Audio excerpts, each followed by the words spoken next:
dapat sinusuri ng prosecutor or ng fiscal or in this case yung Committee on Justice kung may sapat nga na ebidensya at sapat ba yung mga aligasyon para makahanap ng probable cause. Ang ibig sabihin ng probable cause, meron nga bang mga krimen na na-commit at ang taong responsable ay yung isinasakdal or yung irereklamo kung merong sapat na ebidensya. So, kung yun ang susundin natin, dapat hindi sila ngayon nang naghahanap ng ebidensya. Dapat nabigay na ito ng mga complainant. Tapos susuriin nila kung sapat na ito.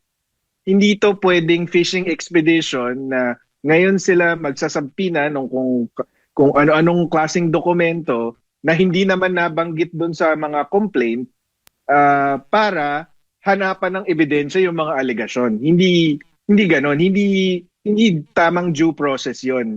Inaabuso nila yung proseso kaya tingin ko malakas yung petisyon sa Supreme Court.